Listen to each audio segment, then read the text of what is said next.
अगली कड़ी में आज हम पढ़ेंगे अंकगणित की आधारभूत प्रमेय, फंडामेंटल थ्योरम ऑफ अर्थमेटिक्स।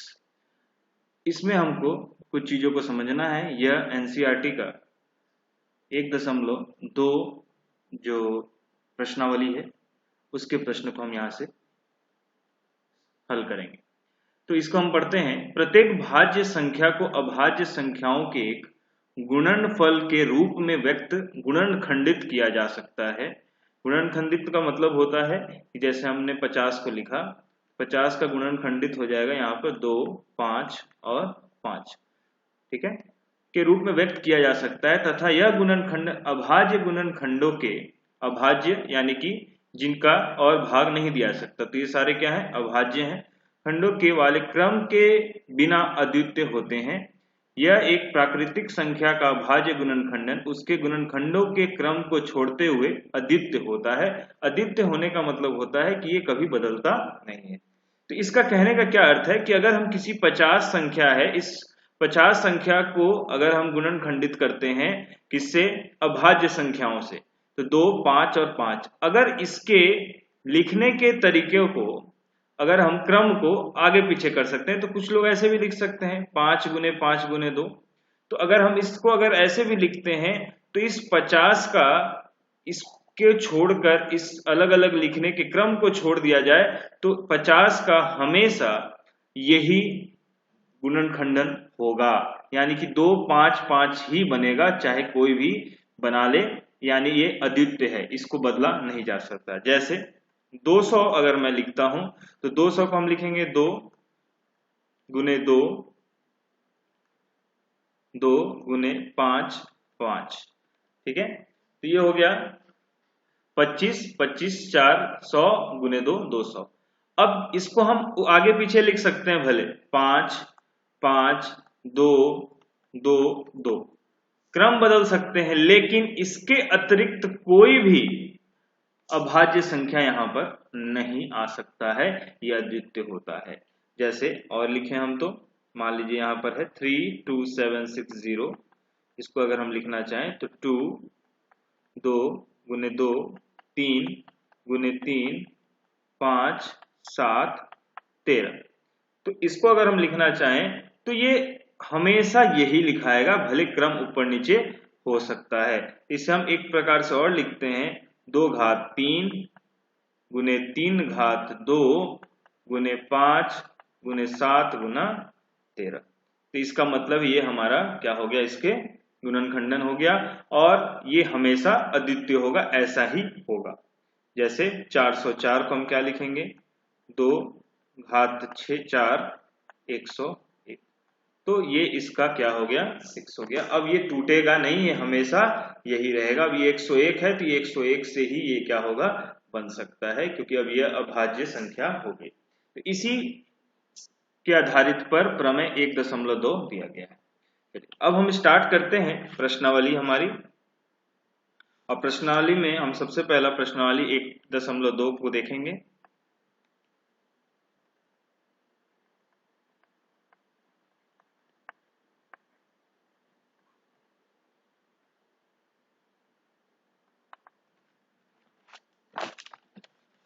तो प्रश्नावली 1.2 में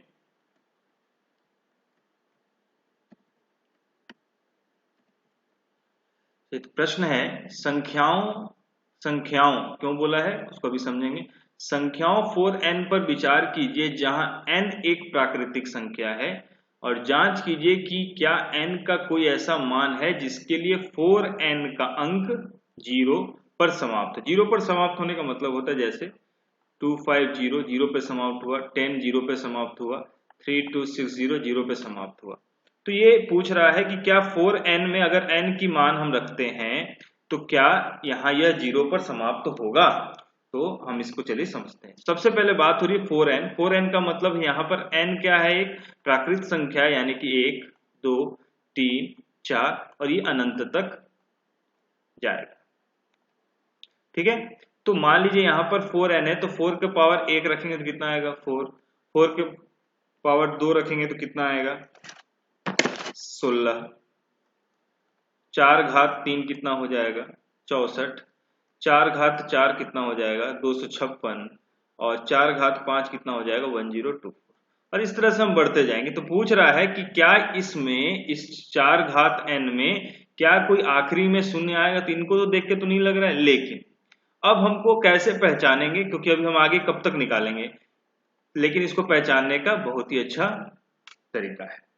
किसी भी संख्या में याद रखेंगे अगर 2 और 5 का खंड हो, 2 तथा 5 का गुणनखंड हो, उपस्थित हो, तभी जाकर वो क्या होगा, उसके आखिरी में क्या आएंगे 0 आएंगे। तो 2 और 5 दोनों होना बहुत ही आवश्यक है। ठीक है, तो 4n में अब देख लीजिए कि 4n का जब हम क्या करते हैं गुणनखंड करते हैं तो ये आ गया 2 गुने 2 के घात n। अब ये n तो ठीक है, ये कितना गुना भी जा सकता है, लेकिन अंदर में 2 तो आ गया, लेकिन कहीं पर भी 5 नहीं है, यानी कि 5 उपस्थित नहीं है। तो 4 घात n में के अभाज्य, क्योंकि अंदर में जो भी रहते हो अभाज्य संख्या होती हैं, अभाज्य गुणनखंडों में 5 उपस्थित नहीं है। 5 उपस्थित नहीं होने के कारण नहीं है,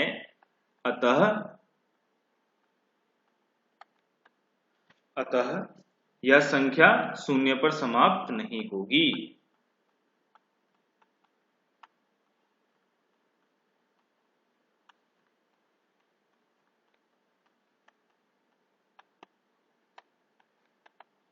ठीक है, तो यही इसका उत्तर हो जाएगा, इसमें एक भी शून्य नहीं होंगे। तो एमसीक्यू में ये प्रश्न पूछे जा सकते हैं और इसमें ऑप्शन में दे देगा A 0, B 1, C 2, D निकाल नहीं सकते हैं, तो इसका सही उत्तर होगा शून्य। ठीक है, आगे बढ़ते हैं, अन्य प्रश्नों को देखते हैं। तो प्रश्न क्रमांक 2 क्या है, देखिए, ये भी प्रश्नावली से है। व्याख्या कीजिए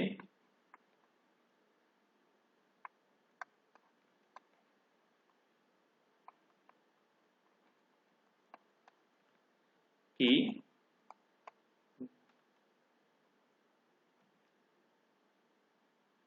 7, 11, 13 प्लस 13 और 7 गुने 6 गुने 5 गुने 3 गुने 2 गुने 1 प्लस 5 भाज्य संख्या है।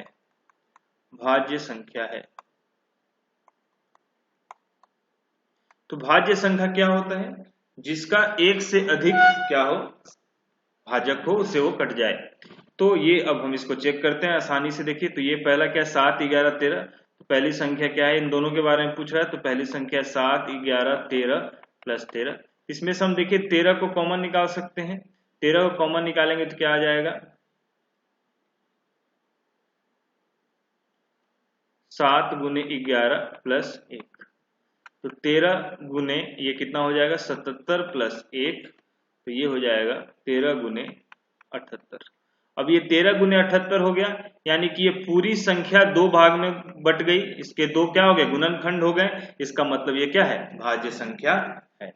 ठीक है, ये 2 भाग में टूट गया। अगर केवल 1 से होता, ये पूरी संख्या केवल 1 से होती तो उसे हम नहीं मानते भाज्य, तो ये 13 और 78 के गुना में आ गया, यानी कि ये क्या है भाज्य संख्या है। तो अगर किसी भी संख्या को अगर भाज्य संख्या बताना है तो उसके 2 के गुणनखंड, एक को छोड़कर 2 गुणनखंडों में हम उसको क्या कर सकते हैं, अगर बांट देते हैं तो भाज्य संख्या है। इसमें भी वही करेंगे, 7 गुने 6, 5 गुने 4 गुने 3 गुने 2 गुने 1 गुने 5, तो यहां पर आ जाएगा हमारा 5 को हम कॉमन ले लेंगे, तो ये हो जाएगा 7 गुने 6, 4 3 2 और यहाँ पर आ जाएगा प्लस 1 का तो कोई दिक्कत नहीं है। ये इसको हम गुना करेंगे, आप गुना करके देख लीजिएगा, ये आ गया हमारे पास 1008 और ये हो गया प्लस 1, तो ये हो गया 5 गुने 1009। तो इसको भी हम लोग 2 भाग में बांट दिए, तो इस कारण से ये क्या कहलाता है भाज्य, या फिर इसी को हम संयुक्त संख्या भी कहते हैं, संयुक्त संख्या भी कहते हैं। तो इस प्रकार के प्रश्न भी पूछे जा सकते हैं कि यह भाज्य है कि नहीं, निम्न में से कौन सा भाज्य है कौन सा भाज्य नहीं है। तो उसको आप क्या करेंगे, दो खंडों में अगर बांट देते हैं तो वो क्या हो गया, भाज्य हो जाएगा। अगला प्रश्न देखते हैं।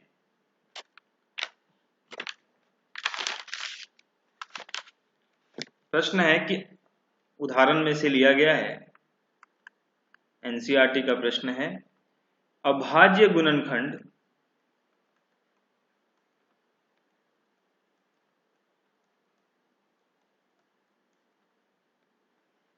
अभाज्य गुणनखंडन विधि द्वारा 96 और 404 का एचसीएफ ज्ञात कीजिए।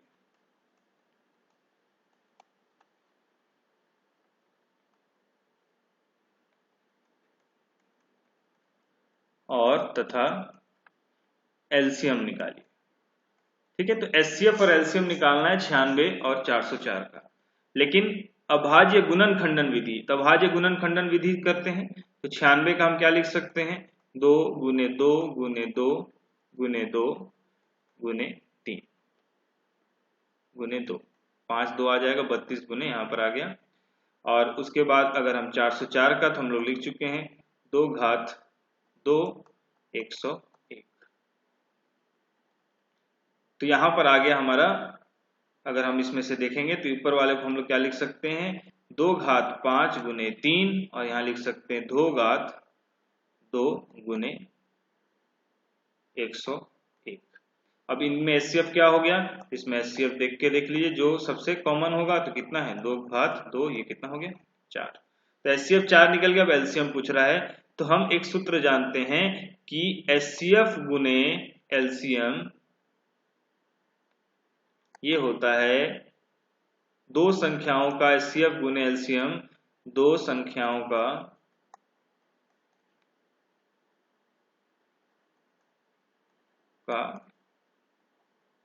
गुणन। तो ये हो गया हमारे पास एचसीएफ इंटू एलसीएम, और प्रोडक्ट ऑफ नंबर कितना हो गया, प्रोडक्ट ऑफ नंबर दो संख्या कौन कौन से, 96 गुने 404। तो हमको एलसीएम निकालना है, तो 96 गुने 404 बटे एचसीएफ निकाल चुके हम लोग 4, तो ये हो जाएगा 96 गुने 101, ये हो जाएगा 96। इस तरह से हम लोग एचसीएफ को भी निकाल सकते हैं।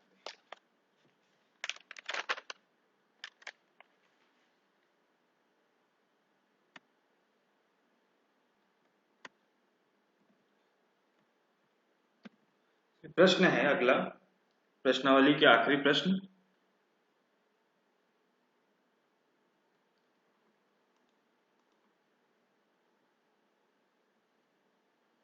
किसी खेल के मैदान में के चारों ओर एक वृत्ताकार पथ है और इस मैदान का चक्कर लगाने में सोनिया को 18 मिनट लगते हैं, जबकि इसी मैदान के एक चक्कर लगाने में रवि को 12 मिनट लगते हैं।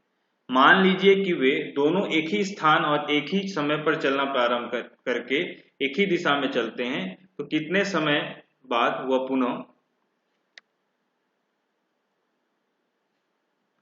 पुनः उसी स्थान पर पहुंच जाएंगे।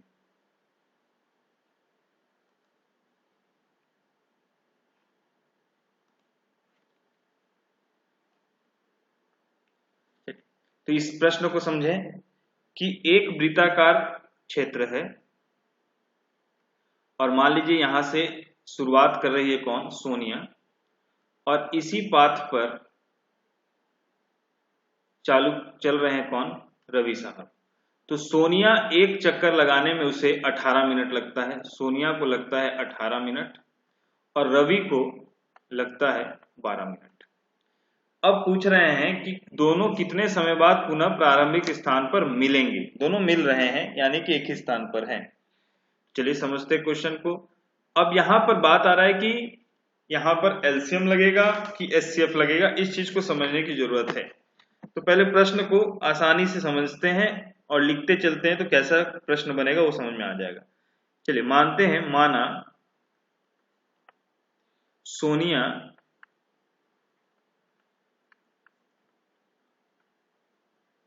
ए चक्कर तथा रवि बी चक्कर लगाते हैं, ठीक है। लगाने के पश्चात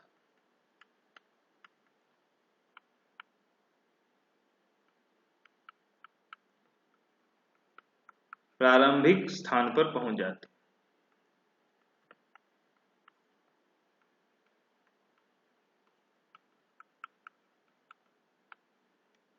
ठीक है, तो क्या समझ में आया हमें कि दोनों का चक्कर का ए और बी मान लिया गया है। तो चलिए सोनिया का समय निकाल लेते हैं। तो सोनिया को एक चक्कर लगाने में 18 मिनट लगता है, तो सोनिया को कुल समय कितना लगेगा? अगर वो एक चक्कर लगाती है तो 18 गुने ए मिनट लगेगा। उसी तरह रवि का समय हम निकाल लेते हैं। तो रवि 12 मिनट में एक चक्कर लगाता है, तो बी चक्कर कितने में लगाएगा? तो 12 गुने बी मिनट में लगाएगा। अंत में दोनों आपस में मिल जाते हैं। मिलते हैं इसका मतलब है कि दोनों का समय तो क्या हो गया है, यहाँ पर ये दोनों क्या हो जाएंगे? बराबर, क्योंकि मिल रहे हैं यहाँ पर। तो ये कुल 18 गुने 1 और 12 गुने बी दोनों यहाँ पर मिल लिए।